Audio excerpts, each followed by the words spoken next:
guys, welcome back to the video. Today we'll study about the sources of Muslim law.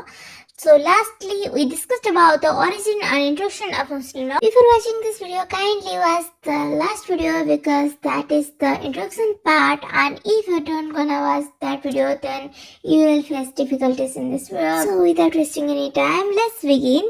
The sources of Muslim law. The Muslim law has been derived from various primary as well as secondary sources. तो यहाँ पे source दो होते हैं, primary और secondary sources. पहले primary source के बारे में बोलते हैं. Quran. The word Quran is derived from the Arabic word Quran and probably signifies the reading or that which is out to be read. The Quran was structured in Arabic and it consists of 114 chapters which are known as surahs. Each and every word used in the book in Quran was revealed during the last 23 years of the life of Prophet of Islam at Makkah and Medina. तो पता ही होगा ना, Mecca Medina Muslims के अंदर क्यों इतना पावन मना आता है, क्योंकि वहाँ पे कुरान का स्टार्टिंग ही हुआ था. तो द सुन्नत सुना और अहदीस. Hadith is what was said by Prophet and Sunnat is his practice and action. Whatever the Prophet said or did without reference to God is treated as his tradition and is the second source of Muslim law. तो जो prophet बोलते थे उसको हदीस और जो वो practice मतलब जो एक्शन करते थे उसको सुन्नत बोलते हैं. तो क्वेश्चन बनता है इज्मा क्या होता है. Ijma means the agreement of the Muslim jurist of a particular age on a particular question of law. The person having knowledge of law are called mujtahid. मतलब जुरिस्ट ही, मुस्लिम जुरिस्ट को मुज्तहिद बोलते हैं. The ijma derives its power and authority from both the Quran and the Sunnah, due to which it can never be contradictory to any one of them. There are two types of ijma or consensus. Ijma at ummah, which means community consensus. Ijma al-aimiyat, which means religious authorities consensus.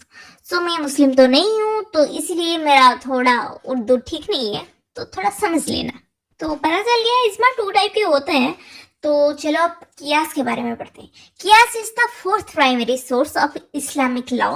It means analogical reasoning. The term in the literal sense is known measuring or ascertaining the length, quality and weight of something. There are no clear authorities of qiyas in the Quran. However, many legal jurists have provided several proofs from the Quran and Sunnah and also from the practices done by the companion as indirect evidence to support the authority of qiyas. The Hanafi school of thought very strongly support qiyas.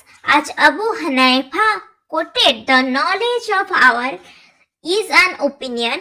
It is the best we have been able to achieve.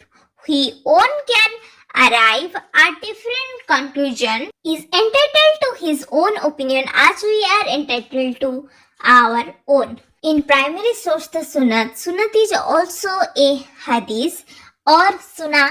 It is the tradition of Prophet Muhammad. The term Sunnat means a procedure, the trodden path or a way of action. Quran consists of words of Allah, but on the other hand, Sunnat indicates some precedents, acts, language, and the action of Prophet said or did was considered as a tradition according to Islamic law. There are two types of revelations, that is manifest, which is zahir, and internal, what is batin. The tradition of Sunnah compromise of Sunnat ul Fail, Sunnat ul Takir, Sunnat ul Qawal. Sometimes the Prophet gave his opinion or after consulting with some of his companions, but most of his verdicts were influenced by divine authority. He was considered as a role model and others were inspired by whatever he did. This was known as Sunnat ul Fail, which means whatever he did by himself.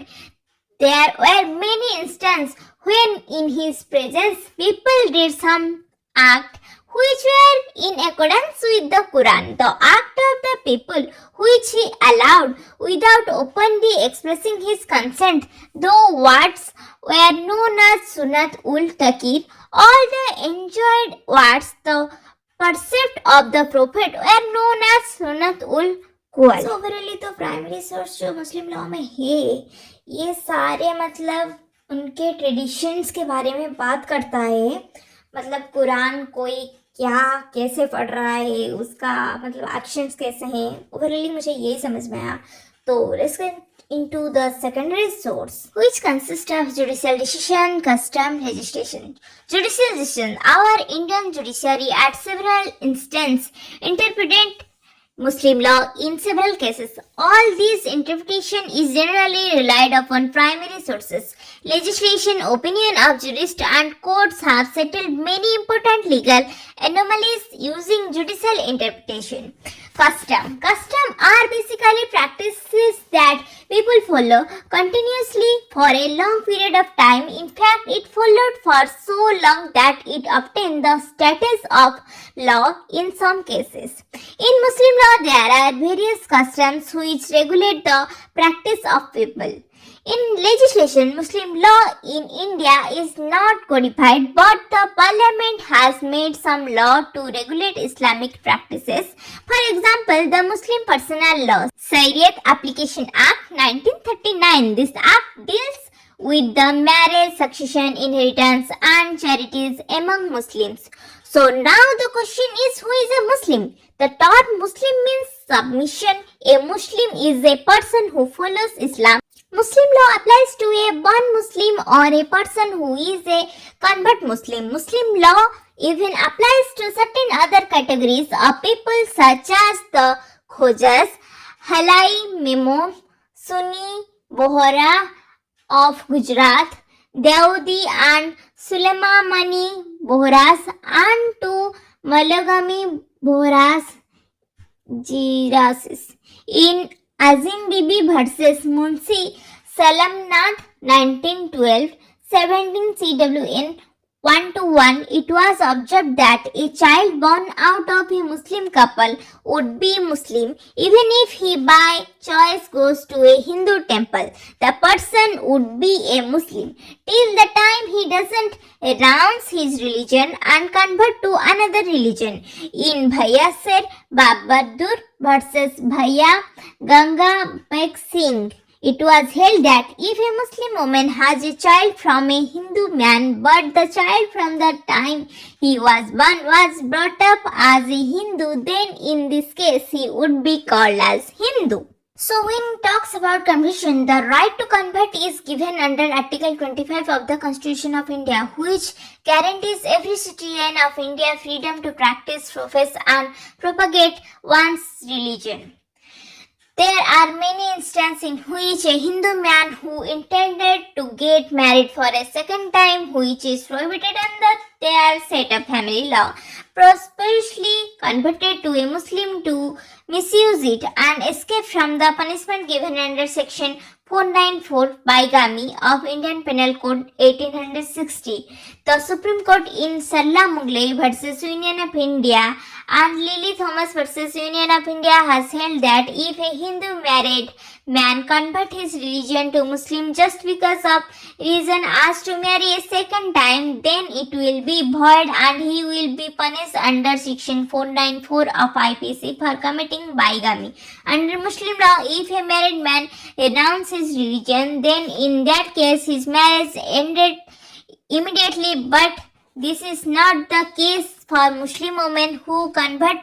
Her marriage would not come to an end if her marriage was done according to the ritual of Muslim law unless and until she was convert Muslim and again re-embrace her faith. So this is all about the sources of Muslim law. I hope you guys understand this well. If you get anything from this video, do like, comment, share and please subscribe to Legal Trick because we work a lot to make one video. Okay, thanks for watching.